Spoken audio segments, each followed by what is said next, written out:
Hi friends, welcome back to our channel.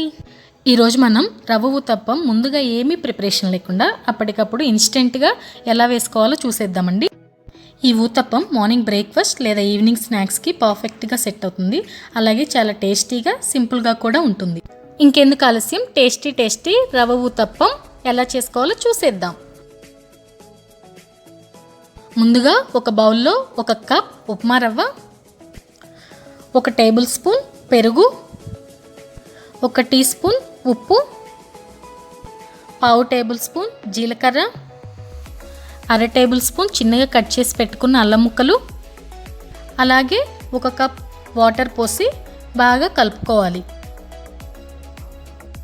నాకు 1/2 cup upma రవ్వకి 1 cup water పట్టిందండి.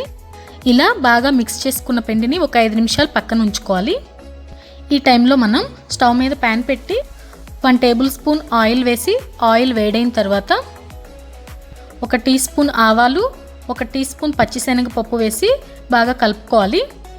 ఆవాలు నూనెలో వేగి చిటపట అనిన తర్వాత 1/2 కప్ ఉల్లిపాయ ముక్కలు వేసి ఒకసారి కలుపుకోవాలి. ఉల్లిపాయ ముక్కలు కొంచెం ఇలా ఉడికిన తర్వాత 1/2 టేబుల్ స్పూన్ సన్నగా కట్ చేసుకున్న పచ్చిమిర్చి, 1/2 కప్ క్యారెట్ తురుము, 2 టేబుల్ స్పూన్ క్యాప్సికమ్ ముక్కలు, 1 టేబుల్ స్పూన్ సాల్ట్ వేసి పెద్ద మంట మీద ఒక 3 నిమిషాలు ఉడికించుకోవాలి.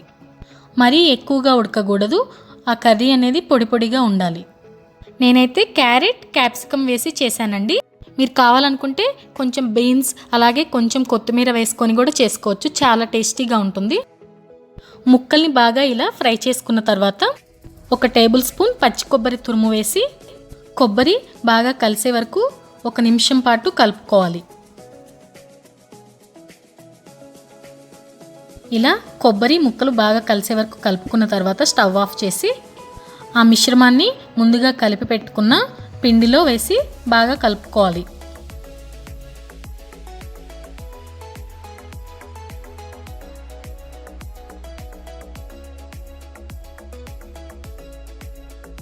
అవసరమైతే ఈ టైంలో కొంచెం వాటర్ వేసి దోసపిండి కన్సిస్టెన్సీ వచ్చే వరకు కలుపుకోవాలి.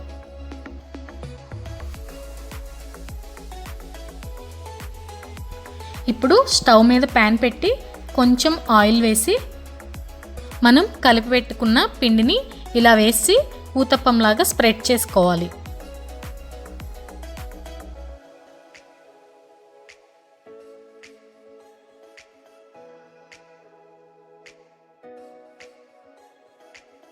ఇలా ఊతప్పంలాగా వేసుకున్న తర్వాత ఒక 5 నిమిషాలు మూత పెట్టి ఉడకనివ్వాలి. ఒకవైపు బాగా కాలిన తర్వాత రెండో వైపు కూడా గోల్డెన్ కలర్ వచ్చే వరకు కాల్చుకోవాలి. అంతే, ఎంతో ఈజీగా అప్పటికప్పుడు చేసుకునే రవ్వ ఊతప్పం రెడీ అయిపోయింది. అలాగే మిగిలినవి కూడా వేసుకొని సర్వ్ చేసేసుకోవడమే. ఇలా ఒకసారి మీరు కూడా ట్రై చేసి రెసిపీ మీకు ఎలా వచ్చిందో నాకు కామెంట్ బాక్స్లో కామెంట్ చేయండి. Thank you for watching our video. మీకు కనుక మా వీడియో నచ్చినట్లయితే లైక్ చేయండి, షేర్ చేయండి, సబ్స్క్రైబ్ టు అవర్ ఛానల్ ఆది అభిరుచి.